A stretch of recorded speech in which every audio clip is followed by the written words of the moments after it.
नमस्कार दोस्तों। प्रस्तुत है मालती जोशी के द्वारा लिखी गई कहानी सन्नाटा। दर्पण के सामने देर तक बैठने के बाद भी उसका मन नहीं भरा। मेकअप की हल्की सी परत एक जादू सा कर गई थी और वह अपने ही प्रतिबिंब पर मुग्ध हुई जा रही थी। कौन कहेगा कि वह 50 को छू रही है।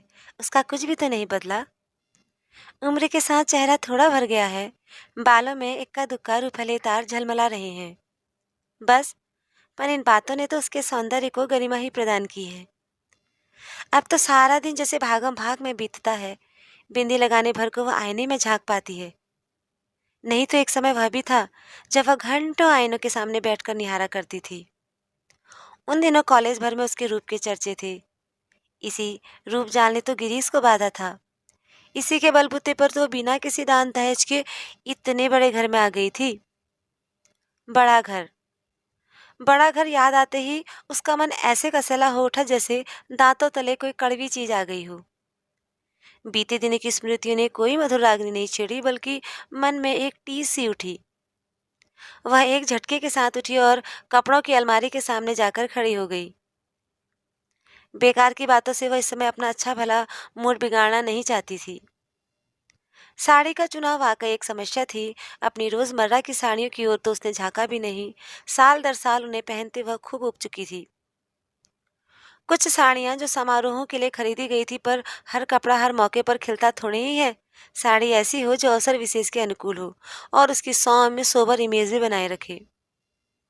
कपड़ों को उलट पुलट करते हुए उत्तरा को निसी याद आने लगी। वह होती तो क्या उसे इतना सोचना पड़ता। वह तो पता नहीं कब से मुनासिब सी साड़ी, मैचिंग चूड़ियां, पर्स, चप्पलें सब कुछ निकाल रख चुकी होती। उसके रहते मजाल की मम्मी उल्टा सीधा पहनकर या बेतरबी से बाल लपेट कर बाहर चली जाए। कपड़े ही नहीं, उसका तो घर की हर समस्या पर अधिकार था।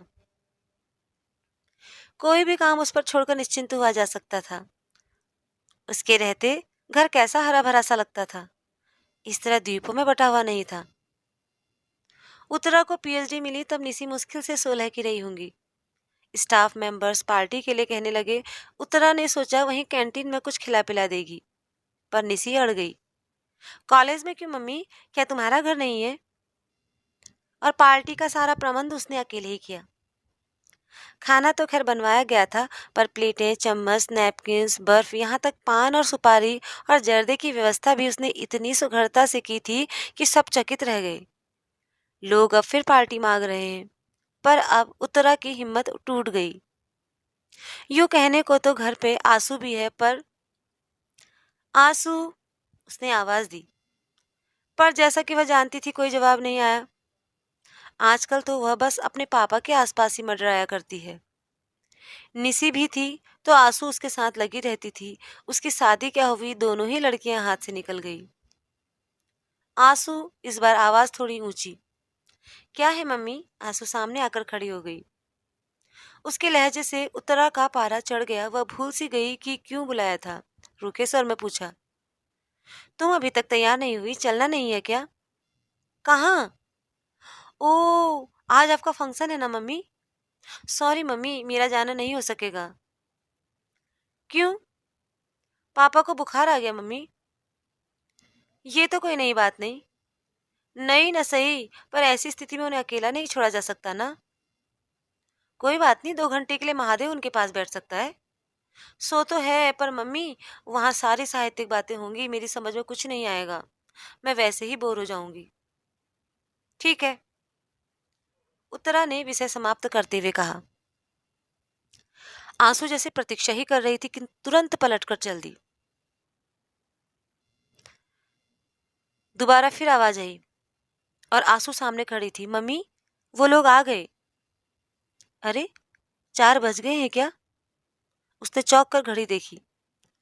आंसू, उन्हें बिठाओ, पानी वानी पिलाओ, मैं बस आ रही हूँ।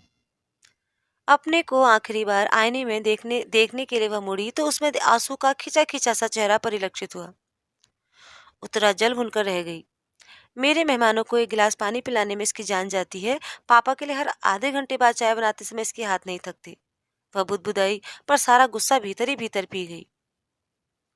इस समय वह अपना मन का एकदम प्रसन्न रखना चाहती थी। हेलो एवरीबॉडी, उसने बड़ी खुशनुमा अंदाज में कहते हुए हॉल में प्रवेश किया। वहां पर सतीश मेहता अकेला बैठा अखबार पढ़ रहा था। सामने ट्रे में पानी से भरा गिलास अनछुआ रखा था। चलो, उसने कहा। सतीश ने पूछा, अंकल नहीं चलेंगे? दरवाजे तक पहुंच गई, उतरा पर देखा कि सतीश अभी वहीं खड़ा है। नहीं, अंकल नहीं चलेंगे, उनकी तबीयत ठीक नहीं है। स्वर को यथासाध्य तल्ख बनाते हुए उसने कहा। और आंसू जी? नहीं, वो कैसे आ सकती है? उनके पास भी तो कोई चाहिए। वैसे तो मेरा जाना भी मुश्किल ही था, पर अब तुम लोगों ने इतना बड़ा आयोजन कर रखा है। और यह कहते हुए खटाखट सीढ़ियां उतरकर गाड़ी के पास जाकर खड़ी हो गई। मेहता को मजबूरन साथ आना ही पड़ा, पर उसके लिए दरवाजा खोलते हुए, अपनी सीट पर बैठते हुए और गाड़ी स्टार्ट करते हुए उसकी आंखें बराबर बंद दरवाजे और खिड़कियों के पर्दों पर लगी रही। पर उन्हें निराशा ही हाथ लगी। बेचारा सतीश। उतरा को उस पर दया हो आई। बेचारा जान छिड़कता है आंसू पर वह लड़की की एक मिनट पापा की आंखों की ओट नहीं करना चाहती थी। साथ नहीं आई तो न सही, पर गुड लक कहने दरवाजे तक तो आ सकती थी। गुस्सा तो उसके पापा पर आता है। ऐसे नाजुक मिजाज हैं कि हर पल किसी का आंचल थामे रहना चाहते हैं। 5 बहनों में अकेले भाई हैं। खूब प्यार पाया। अम्मा जी ने तो एकदम आंख की पुतली की तरह सहेजा है उन्हें। तभी तो यथार्थ की धरती पर पैर रखते ही उनका दम फूल जाता है। जिस बीमारी का आंसू इतना हवा बना रही है, उसकी नब्ज निसी ने खूब पकड़ ली थी। कुछ नहीं मम्मी, यह सब जॉब सिकनेस है, जिम्मेदारियों से भागने के बहाने हैं। इन्हें सारे झंझटों से मुक्ति दे दीजिए, फिर देखिए इन्हें कुछ नहीं होगा। बात एकदम सही थी, चाहे बिजली का बिल भरना हो, हाउस टैक्स, बच्चों का एडमिशन करवाना हो या खेत से गेहूं लदवाने हो। गिरीश को कल्पना से ही बुखार होने लगता। बुखार ना आता तो पीठ अकड़ जाती या सिर दर्द फटने लगता। बच्चों की हारी बीमारी में तो कभी उनका सहारा न मिला। निसी की सगाई के समय तो वे अस्पताल में ही भर्ती थे। बच्चों की जब तक दादी थी, बेटी की बीमारी को घर सिर पर उठा लेती थी। उनकी इस हाय तौबा में मूल प्रश्न जाने कहाँ बिला जाता। बहू को बार बार कोसती, अकेला आदमी बेचारा कहाँ तक बोझा ढोता फिरेगा, एक लड़का ही अगर हो जाता। वह बात वो कुछ इस अंदाज में कहती मानो बेटा होता तो सीधा झूले से उतरकर बाप का हाथ बटाने पहुंच जाता। अम्मा जी की मृत्यु के बाद तो गिरीश एकदम जैसे निराश्रित हो गए। पहले तो उन्होंने उत्तरा का सहारा लेना चाहा, पर वैसी संवेदनशील सेवा वह कैसे करती, कब करती? आखिर बच्चे भी तो उसी को पालने थे। नौकरी अब उसके लिए शौकिया नहीं नहीं रही, वह तो जीवन के लिए अनिवार्य आवश्यकता बन गई थी। बड़ा घर मात्र एक छलावा था। सारे सब्ज बाग दूर के ढोल निकले।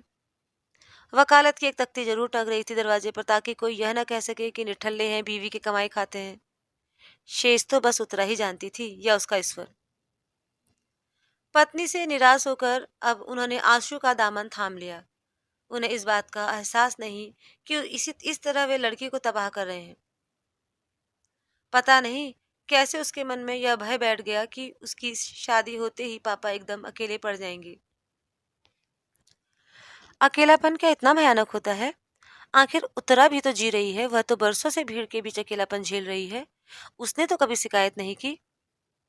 ऐसे सोचते सोचते वह उठी और हड़बड़ाहट में तंद्रा से जागी। गाड़ी मछली की तरह फिसलती हुई कब कॉलेज पहुंच गई उसे पता ही नहीं चला। पोर्च में उसके कुछ कनिष्ठ सहयोगी और विभाग की छात्र छात्राएं स्वागत के लिए खड़े थे। गाड़ी से उतरते समय उसकी मन की स्थिति बड़ी अजीब सी थी। अपने ही कॉलेज में इस तरह मेहमान बनकर आना उसे अटपटा लग रहा था। वह तो बार बार मना करती रही, पर बच्चे नहीं माने। उसका गौरव, उसका सम्मान जैसे सबका हो गया, इसे वे कैसे व्यर्थ होने देते? सब कुछ इतना अनपेक्षित था कि उत्तरा स्वयं हैरान रह गई। वर्षों के अध्ययन और परिश्रम के बाद उसने एक भारी भरकम पुस्तक लिख डाली। भारतीय नारी की सामाजिक चेतना, उदय और विकास। बड़ी मुश्किल से तो वह प्रकाशक जुटा पाई थी। उसने उस समय बस यही आशा थी कि शिक्षा मंत्रालय द्वारा खरीद ली गई तो पुस्तक कॉलेज के पुस्तकालय में पहुंच जाएगी। 4 लोग इसे पढ़ेंगे तो उसका श्रम सार्थक हो जाएगा। पर आश्चर्य, पुस्तक तो अकादमी पुरस्कार जीत लाई। उसे तो सुनकर कानों में विश्वास ही नहीं हो पाया। उसके छात्र जगत में तो आनंद की लहर दौड़ गई थी। पुरस्कार समारोह तो राजधानी में अगले महीने होना था, पर उन लोगों ने कॉलेज में ही उससे पहले एक सम्मान समारोह आयोजित कर डाला। उसे हमेशा अपने विद्यार्थियों से इतना आदर और स्नेह मिलता रहा कि छात्र अनुशासनहीनता की पुकार मचाने वाले उसके सहयोगी अक्सर उसे ईर्ष्या करने लगते। फैकल्टी का वह छोटा सा हॉल बड़े कलात्मक ढंग से सजाया गया था। हॉल में प्रवेश करते ही स्वयं प्राचार्य ने उठकर स्वागत किया तो वह संकोच से गड़ गई। उसे पहले तो फूल मालाओं से लाद लिया गया, फिर भाषणों का दौर प्रारंभ हुआ। छात्र तो उसकी उपलब्धि पर गदगद ही थे ही, पर कुछ सहकर्मियों ने भी उसकी प्रशंसा के पुल बांध दिए। उसे सुखद आश्चर्य हुआ। प्राचार्य महोदय ने भी दो शब्द बोले। उत्तरा के कारण उनका यह कस्बाई कॉलेज देश के नक्शे में आ गया। प्रमुख अतिथि थे जिलाध्यक्ष महोदय। उसे सम्मान कर प्रतीक वीणा पाणी की मूर्ति भेंट करते हुए उन्हें भी औपचारिकतावश स्तुति में दो शब्द कहने ही पड़े।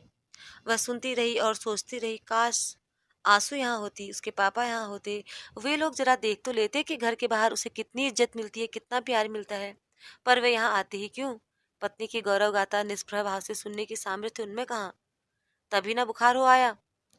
उस दिन जब कुछ लोग सुसंवाद लेकर घर पहुंचे, तभी भी तो वे सहज भाव में उसे झेल नहीं पाए। कैसी रोनी सी आवाज में बोले, भाई हमने तो पूरी स्वतंत्रता दे रखी है, जितना समय मिलता है अपने विषय को दो, घर बार की चिंता छोड़ दो, उसे हम संभाल लेंगे। अपने कोई बड़े विद्वान नहीं, बस इतना योगदान दे सकते हैं। उनके हर शब्द से झांकते हुए हीनता बोध ने उसे इतना नहीं कचोटा जितना उनके झूठ ने। मन हुआ सबके सामने उन्हें बेनकाब कर दे, बता देंगे वो कितना घर द्वार देखते हैं, पर चुप्पी बन रही। कभी कभी सुख गृहस्थी का नाटक भी इतना कितना जरूरी हो जाता है। इस समय वह प्रसंग याद आते ही उसका मन फफकार उठा। सम्मान की सारी खुशी, सारा उत्साह ठंडा पड़ गया। रात भर जागकर एक आलेख तैयार किया था, पर बोलने के लिए खड़ी हुई तो एक भी शब्द याद नहीं आया। पहली बार कागज की जरूरत महसूस हुई। सुनने वालों ने समझा भाव विहल हो जाने के कारण उसकी वाणी अवरुद्ध हो गई है, नहीं तो वह साक्षात सरस्वती है। लौटते समय आधा दर्जन लोग साथ में थे। फूल मालाएं और भेंट सामग्री उन्हीं के हाथ में थी। दरवाजा वैसा ही बंद था, चलते समय जैसा किसी ने विदा नहीं किया था, न कोई वहां पर स्वागत में खड़ा था। आप चलेंगे मैडम, किसी ने कहा तो लगा मन पर हथौड़े की चोट पड़ी। इतने बड़े हंगामे के बाद ये लोग एकदम अकेला करके उस चले जाएंगे, कल्पना से वह सिहर उठी। अरे, ऐसे कैसे चले जाओगे? उसने कहा। एक एक कप कॉफी तो पीते जाओ। और फिर दरवाजे की घंटी जोर से दबा दी, इतने जोर से कि उसकी आवाज से सन्नाटे की धज्जियां उड़ गई। दोस्तों, कहानी सुनने के लिए धन्यवाद। अगर आपको मेरी कहानी पसंद आए तो प्लीज़ मेरे चैनल को लाइक करें, शेयर करें और सब्सक्राइब करना ना भूलें।